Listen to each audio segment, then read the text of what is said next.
Welcome to current affairs light YouTube channel. ఇవాళ మన క్లాస్లో రీసెంట్ జరిగినటువంటి కరెంట్ అఫైర్స్లో ఇంపార్టెంట్ కాన్సెప్ట్ నేర్చుకుందామండి. మీకు కనుక మా ఛానల్లో ఉన్నటువంటి వీడియోస్ అండ్ ఎక్స్ప్లెనేషన్ నచ్చినట్లయితే మా ఛానల్ లైక్ చేయండి, షేర్ చేయండి అండ్ సబ్స్క్రైబ్ చేయండి. Welcome to current affairs light YouTube channel.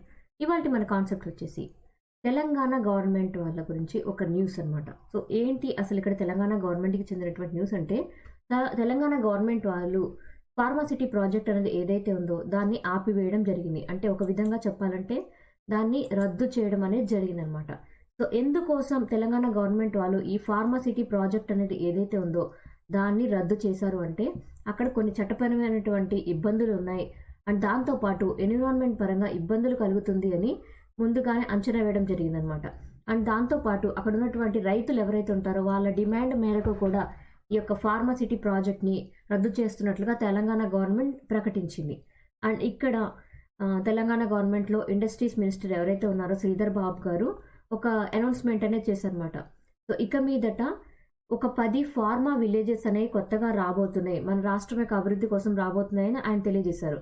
And దానిలో ఒక 3 అయితే నల్గొండ, వికారాబాద్ అండ్ మెదక్ డిస్ట్రిక్ట్స్లో ఈ కొత్తగా రాబోతున్నటువంటి ఫార్మా విలేజెస్ ఏవైతే ఉన్నాయో అవి 3 ఉండబోతున్నట్లుగా కూడా ఆయన అనౌన్స్మెంట్ అనేది ఇవ్వడం జరిగింది. అండ్ ఇక్కడ కొత్తగా రాబోతున్నటువంటి ఫార్మసిటీ ప్రాజెక్ట్స్ ఏవైతే ఉన్నాయో వాటిలో కొన్ని కొత్త రకమైనటువంటి పాలసీస్ అనేవి తీసుకొని వస్తున్నట్లుగా, పాలసీస్ అంటే నియమ నిబంధనలు అనేవి కొత్తగా తీసుకొని వస్తున్నట్లుగా తెలియజేశారు అనమాట. అండ్ దీని ద్వారా ఏంటంటే తెలంగాణ మొత్తం మీద కూడా ఈ ప్రాజెక్టులు అనేవి బేసిక్గా నడవడానికి కొత్తగా ఇన్వెస్టర్స్ ఎవరైతే వస్తున్నారో వాళ్ళని అట్రాక్ట్ చేయడం కోసం మన రాష్ట్రంలో అంటే ఇక్కడ తెలంగాణ రాష్ట్రంలో ఫార్మాస్యూటికల్ ఇండస్ట్రీ పరంగా బెటర్మెంట్ తీసుకొని రావడం కోసం ఈ యొక్క ప్రాజెక్ట్ అనేది ముందుకు వెళ్ళబోతుంది. ఇక మీదట మరిన్ని ఫార్మాసిటీ ప్రాజెక్ట్స్ అనేవి మన రాష్ట్రం కోసం రాబోతున్నాయని తెలంగాణ గవర్నమెంట్ తెలియజేసింది. గ్లోబల్ బిజినెస్ సింపోజియం 2024కి సంబంధించి గ్లోబల్ బిజినెస్ సింపోజియం అనేది ఎప్పుడు ఎక్కడ జరిగింది అని దీని యొక్క ఇంపార్టెన్స్ ఏంటో తెలుసుకుందాం. సో రీసెంట్గా అయితే గ్లోబల్ బిజినెస్ సింపోజియం 2024 అనేది జరిగిందనమాట. దీనిలో భాగంగా ఏంటంటే ఎడిటర్ ఇన్ చీఫ్ అంటే ఏ యొక్క పత్రిక అంటే హెరాల్డ్ గ్లోబల్ అనేటువంటి పత్రిక ఏదైతే ఉందో దాని యొక్క ఎడిటర్ ఇన్ చీఫ్గా వర్క్ చేసినటువంటి మిస్టర్ సైనిక్ సేన్ గారు ఆయనకి ఒక అవార్డు అనేది రావడం జరిగింది. ఏంటి అవార్డు అంటే pride of UAE and prestigious brands of Asia. So ఇది అవార్డు పేరు అనమాట.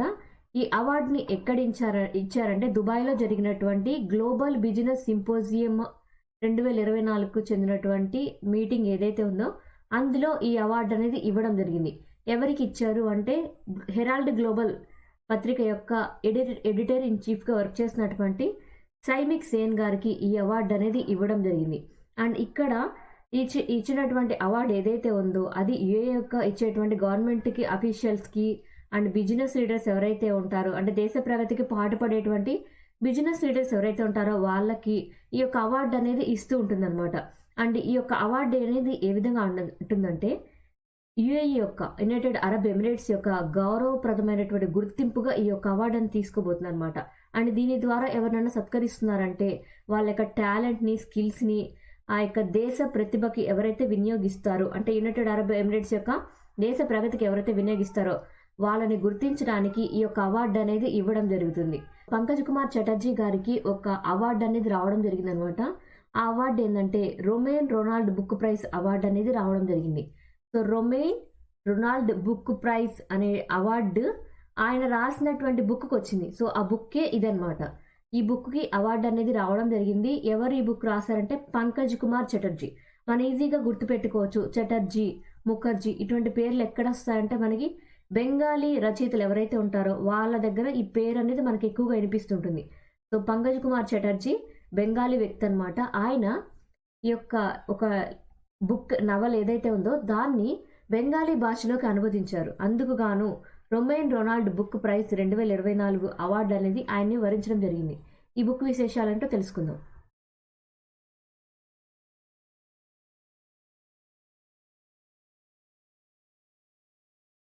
పంకజ్ కుమార్ చటర్జీ గారికి బెంగాలీలోకి ఈ బుక్ని ట్రాన్స్లేట్ చేశారు. ఆ బుక్ ఏంటంటే స్టాలిన్ స్కోచ్ అనమాట. ఇది ఒక ఫ్రెంచ్ నవల్. ఈ ఫ్రెంచ్ నవల్లో ఏముంటుందంటే ఆ యొక్క ఫ్రెంచ్ నవల్లో ఉన్నటువంటి క్యారెక్టర్ పేరు ఏంటంటే స్టాలిన్ అనమాట. ఆయన సోవియట్ రూలర్గా ఒక 5 ఇయర్స్ పాటు వర్క్ చేసినప్పుడు చేసినటువంటి విషయాల గురించి ఒక ఫ్రెంచ్ నవల్లో వ్యక్తీకరించడం జరిగింది. అది దానికి ఈ యొక్క 7th edition Romain Rolland book prize అనేది అవార్డుని రావడం జరిగింది. అంటే ఈ బుక్ ఏదైతే ఉందో దాన్ని బెంగాలీలోకి ఇచ్చారు. బెంగాలీలోకి రాసినటువంటి బుక్కి పంకజ్ కుమార్ చటర్జీకి 7వ ఎడిషన్గా జరుగుతున్నటువంటి రొనాల్డ్ బుక్ ప్రైజ్ అవార్డ్స్ అనేవి వరించడం జరిగింది. అండ్ ఇక్కడ ఈ నోవెల్ ఏదైతే ఉందో ఆ నవల్లో ఎవరి గురించి అంటే జోసెఫ్ స్టాలిన్ అనమాట. ఆయన గురించి ఈ బుక్లో పబ్లిష్ చేయడం జరిగింది. అండ్ ఈ యొక్క బుక్ అసలు వర్షన్ ఏమో ఫ్రెంచ్ కథనమాట. సో ఫ్రెంచ్ నవల్ని ఎవరు రాశారంటే జీనీ డానియల్ బాల్టాసాట్ అనమాట ఆయన పేరు, ఆ రచయిత పేరు, ఫ్రెంచ్ రచయిత పేరు. ఆయన 2013లో ఈ బుక్ అనేది పబ్లిష్ చేయడం జరిగింది.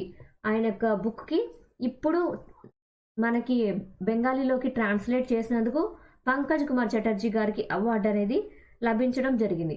అండ్ ఈ యొక్క అవార్డు ద్వారా ఏంటంటే ఫ్రెంచ్ బుక్స్ని ఆంగ్లంలోకైనా మరి ఏదన్నా ఇండియన్ లాంగ్వేజెస్లోకైనా ట్రాన్స్లేట్ చేసినప్పుడు ఇటువంటి అవార్డ్స్ అనేవి వాళ్ళు బహుకరించడం జరుగుతుందన్నమాట. అండ్ ఇక్కడ మనకి బెంగాలీలోకి ఇచ్చినటువంటి బుక్ యొక్క పేరేంటనేది కూడా ఇంపార్టెంట్. సో బుక్ అనేది స్టాలినర్ దివాన్ అనమాట.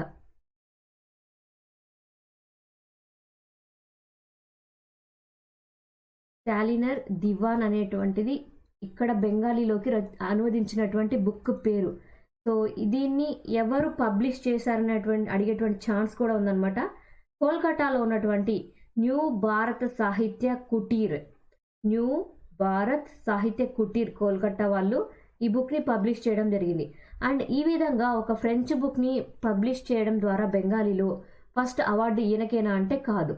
సో ఈయనకన్నా ముందు ఇంకొక రైటర్కి కూడా ఈ యొక్క అవార్డు అనేది రావడం జరిగిందనమాట. అది 2022 సంవత్సరంలో జరిగింది. సో ఆయన ఎవరంటే త్రిరంజన్ చక్రవర్తి.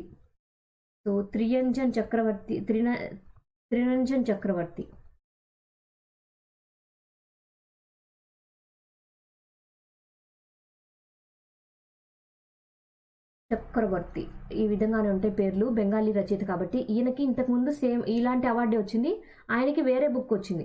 ఈయన ఫస్ట్ టైం ఈయనకి అవార్డు వచ్చిందనమాట. బట్ సెకండ్ టైం ఎవరికి అవార్డు అనేది వచ్చిందంటే పంకజ్ కుమార్ చటర్జీ గారికి ఫ్రెంచ్ నవలని బెంగాలీలోకి అనువదించినందుకు గాను ఈ యొక్క అవార్డు అనేది రావడం జరిగింది. సో రొమేనియన్ అవార్డు అనేది ఎవరికి ఇచ్చారంటే పంకజ్ కుమార్ చటర్జీ.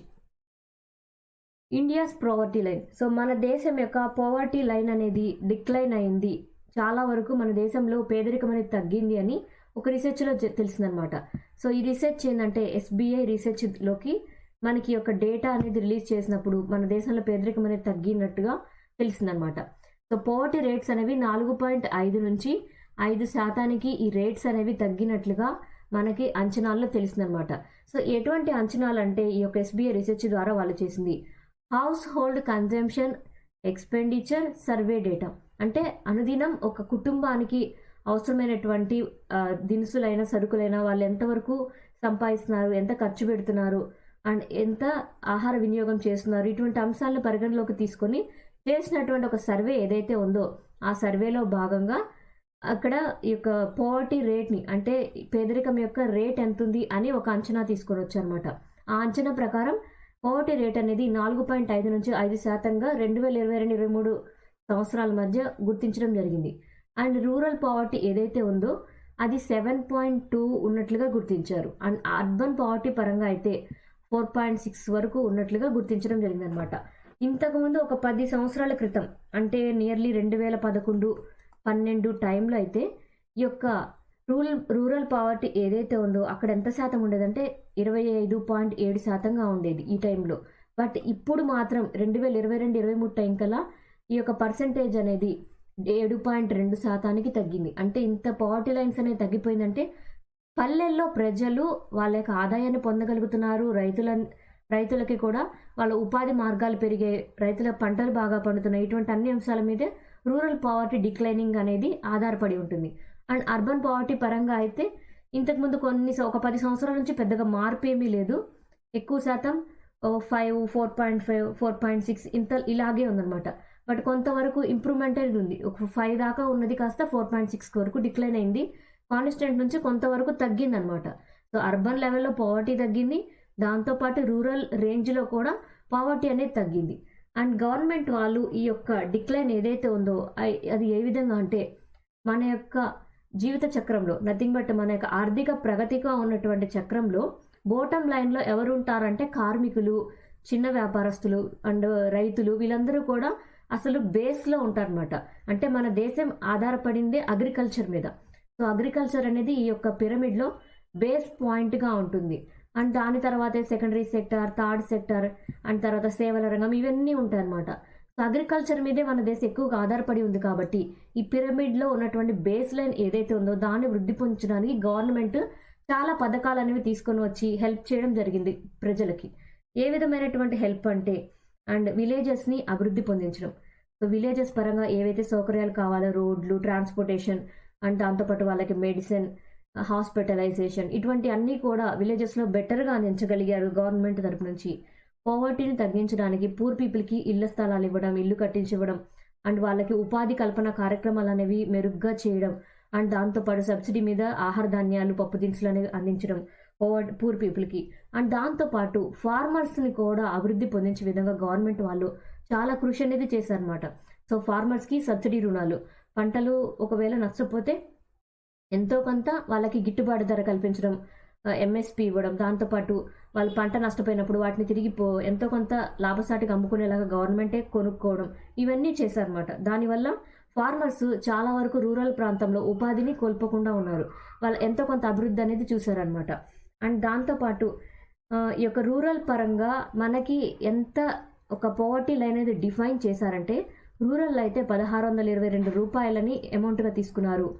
అర్బన్ ప్రాంతంలో ఎంత అమౌంట్ అంటే 1929, రూరల్ ప్రాంతంలో 1662 రూపాయలని అండ్ అర్బన్ ప్రాంతంలో 1922 రూపాయలని ఒక అమౌంట్గా తీసుకొని రావడం జరిగిందనమాట. అంటే ఇది బేసిక్ పావర్టీ లైన్. ఇంతకన్నా తక్కువ అమౌంట్ కనుక ఉంటే వాళ్ళు ఖచ్చితంగా పేదరికంలో ఉన్నట్లుగా పరిగణిస్తారు. అండ్ అర్బన్ పరంగా చాలా తక్కువ పవర్టీ లైన్ అంటే 1929 రూపాయల కన్నా తక్కువ ఆదాయం కలిగి ఉండి వాళ్ళ ఎక్స్పెండిచర్ అనేది అంతకన్నా తక్కువగా ఉంటే వాళ్ళు పేదరికంలో మగ్గిపోతున్నట్లుగా తెలియజేస్తారు అనమాట. సో రీసెంట్గా అయితే బేసిక్ లెవెల్ ఆఫ్ కన్జంప్షన్కి ఒక న్యూ పావర్టీ లైన్ అనేది డిఫైన్ చేయడం జరిగింది. న్యూ పావర్టీ లైన్ అంటే పేదరికానికి ఒక డెఫినేషన్ అలా తీసుకొని వచ్చినప్పుడు రూరల్కి 1662, అర్బన్కి 1929గా. Thank you for watching my video. మీకు కనుక నా వీడియో ఎక్స్ప్లెనేషన్ నచ్చినట్టయితే మా వీడియోస్ లైక్ చేయండి, షేర్ చేయండి అండ్ సబ్స్క్రైబ్ చేయండి. మీకు నా వీడియోస్ ఏ విధంగా అనిపిస్తున్నాయో కామెంట్ సెక్షన్లో తెలియజేయండి. Thank you for watching my video.